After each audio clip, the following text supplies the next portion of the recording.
Koko mengalami titik hidup di mana Koko merasa titik nol, kayak bener-bener zero in life. Karena tema kita kan hari ini tentang kebangkitan gitu, jadi kita pengen nanya tentang itu. Pernah, justru sebelum mau belajar apa, tahun 2012 to be specific, 9 tahun yang lalu itulah dimana titik paling rendah sih sebenarnya. So actually 10 years ago, 10 tahun yang lalu exact, papa aku kena divonis kanker, exactly 10 years ago.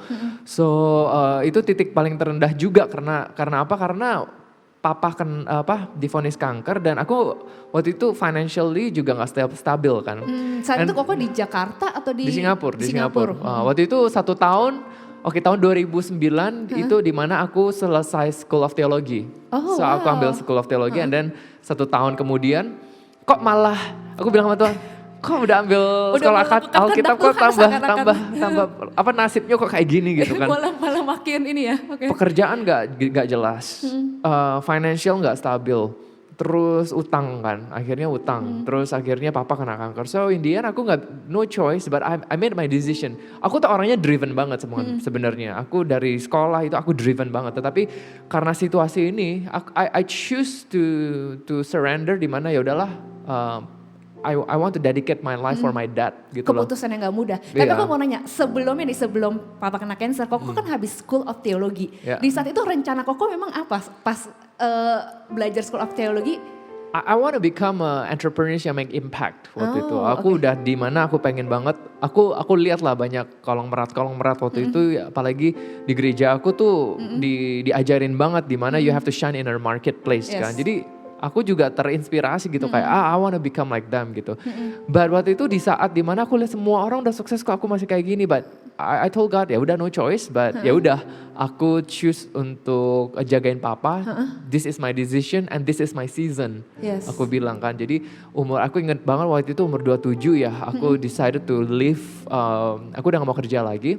I just stay with my dad untuk bantuin aja. So aku sendiri stres karena kayak Jor, kamu udah umur 27, kerjaan belum ada, financial belum stabil.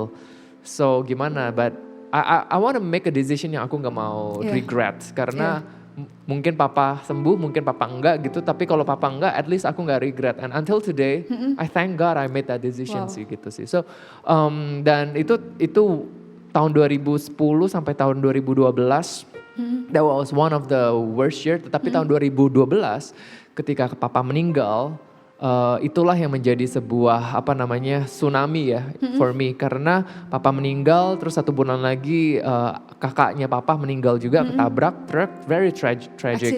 Accident terus bulan ketiga kakekku meninggal juga. So apparently I have 2 grandfathers kan. 1 year before my dad juga meninggal juga kanker gitu loh. So month after month kayak orang terdekat Koko meninggal terus. Tahun 2012, although my closest 3 relatives meninggal ya.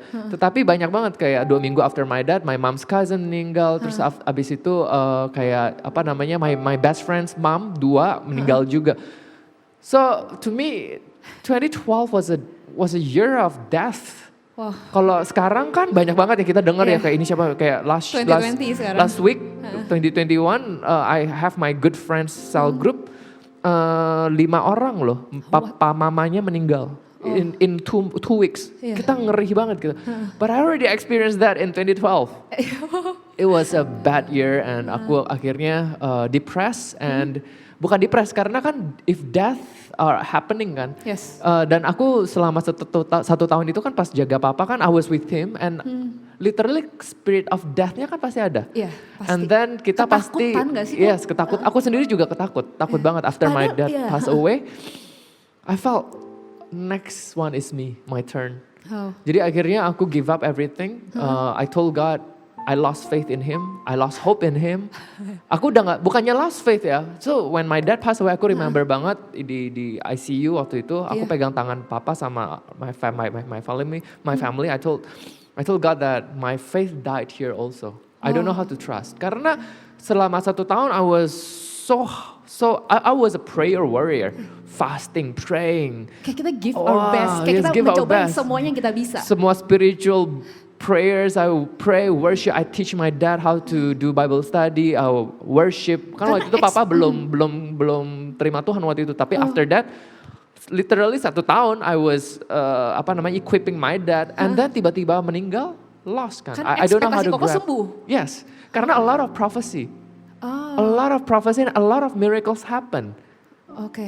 People that don't know my dad bisa prophesy. Profesor Terus kalau papa akan sembuh. yes, akan sembuh gitu loh. Pas one day before, even 3 hours before his death, ada satu pastor yang tiba-tiba datang out of nowhere and Yeah. prophesy, hey, your dad is gonna be healed. Dan So in the end, aku lost grab. I said, God, I don't know how to trust your word. I don't know how to trust your prophecy. I don't know how to trust you. So in the end, aku buang semua worship songs, everything. I throw it away. So that was the year aku lost faith, lost hope, and depressed. And I was waiting to die. Karena aku bilang, Tuhan ya udah aku tunggu mati aja. Karena aku nggak mau kerja. Kerja mati, nggak kerja juga mati. Jadi ya udah tunggu aja. So I was literally after my dad passed away, aku nggak kemana-mana, aku di rumah doang. Sampai my uncle yang dari Australia, ya udahlah yuk Jor kita ke Bangkok dibayarin. I said, yeah whatever. Di Bangkok pun ya aku juga cuma baca buku. I have nothing to do and I have no vision in life, no plan in life. I was seperti waiting. kehilangan purpose. Yes, di I was dalam hidup waiting to kayak- die. I was waiting to die. I told God, maybe it's my turn next gitu loh. So yeah, that was death year.